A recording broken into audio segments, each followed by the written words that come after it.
بسم اللہ الرحمن الرحیم۔ دیکھیں، جو آج کے دور کا نوجوان ہے اس کو اگرچہ ملٹیپل چیلنجز کا سامنا ہے، لیکن جب ہم سیرت کے حوالے سے دیکھتے ہیں تو میرے خیال میں سب سے پہلا چیلنج جو ہے وہ ہمارے گھروں کا ماحول ہے، جو ہماری نوجوان نسل کو ملتا ہے کہ ہمارے گھروں کے ماحول میں نہ قرآن ترجیح ہے، نہ نبی پاک صلی اللہ علیہ وسلم کی سیرت ترجیح ہے، دین ہماری ترجیح نہیں ہے۔ تو ایسے ماحول میں جو بچہ آنکھ کھولتا ہے اور پرورش پاتا ہے تو پھر ہم یہ سمجھتے ہیں، پھر ہم اس کو آؤٹ سورس کر دیتے ہیں پلے گروپ سے ہی، اور پھر ہم ایسے اسکولوں میں پڑھاتے ہیں جن کے ہاں نصاب غیر ملکی ہونا چاہیے،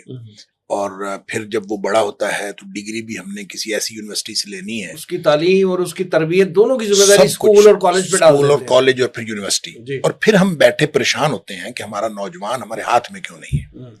تو میرے خیال میں جو سب سے بڑا چیلنج ہے وہ والدین کی طرف سے دی گئی تربیت ہے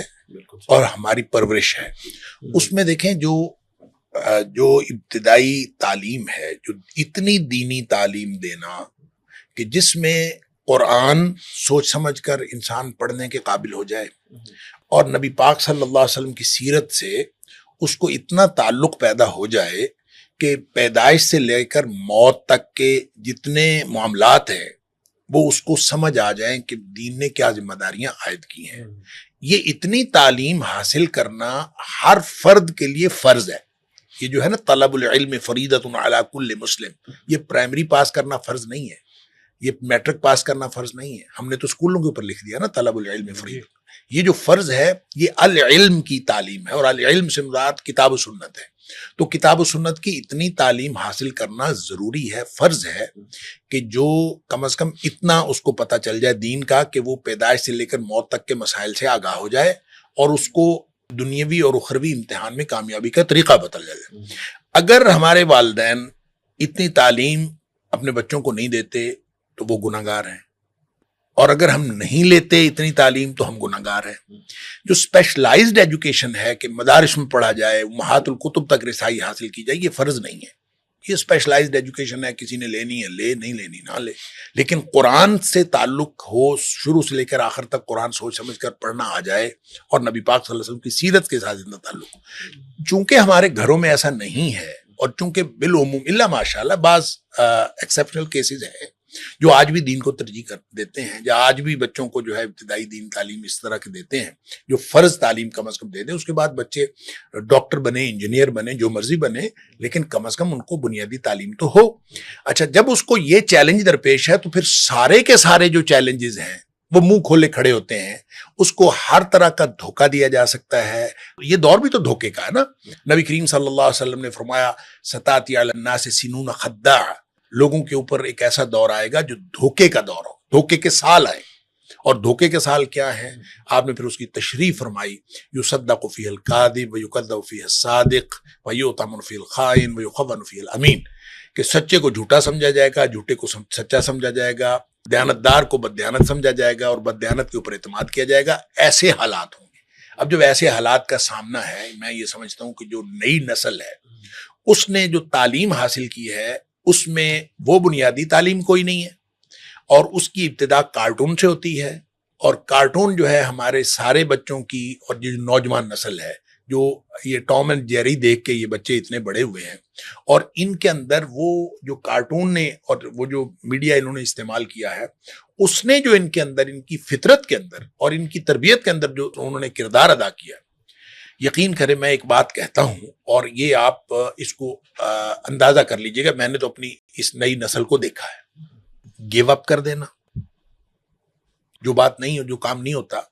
اس کو ناممکن سمجھ کے چھوڑ دینا، جہاں مشکل آتی ہے اس کو چھوڑ دیں، گیو اپ کر دیں۔ یہ ان کے اندر بہت زیادہ، اور یہ کیا ہے؟ یہ کارٹون سے آیا ہے۔ کارٹون کے اندر چونکہ ایک خاص لیول تک وہ جاتے ہیں، اور اس کے بعد وہ سین چینج ہو جاتا ہے، اگر جہاں کہیں بھی جتنی بھی خرابی ہوئی ہو اس کے بعد وہ دوبارہ سے شروع ہو جاتا ہے۔ اب یقین کریں، ہمارے فیملی کے 2 بچے تھے، انہوں نے گاڑی چلانا سیکھی تو ایک دن دونوں نے یوں ٹکر کی آپس میں، جیسے وہ بچپن سے دیکھتے آئے تھے۔ ان سے پوچھا کیوں کیا ہے؟ اس لیے کیا کہ ہم دیکھتے ہیں کیا ہوتا ہے۔ Just for fun. Yes cartoon سے جو کچھ دیکھا ہے ان کو پتا ہے کہ یہ کریں گے دوبارہ, کارٹون میں ہر چیز دوبارہ صحیح ہو جاتی ہے, لہٰذا یہ بھی صحیح ہو جائے گا. تو آپ یہ دیکھیں کہ ایک بچہ جو ہے وہ اس کے اندر یہ ایک تو گیو اپ کرنا اور ایک کسی چیز کو حقیقی نہیں لینا, یہ ہماری جو تربیت کا فقدان ہے, اس کا کوئی نعم البدل نہیں سوائے اس کے کہ آج بھی جتنے بھی بڑے ہو گئے ہیں, جتنے بھی, ان کو دوبارہ سیرت سے جوڑا جائے, ان کو دوبارہ قرآن سے جوڑا جائے. اس کے علاوہ اس کا کوئی حل نہیں ہے. قرآن سے جوڑیں گے ان کی سمجھ ٹھیک ہوگی. اللہ تعالیٰ فرماتا ہے ان تتقوا اللہ یجعل لکم فرقانا,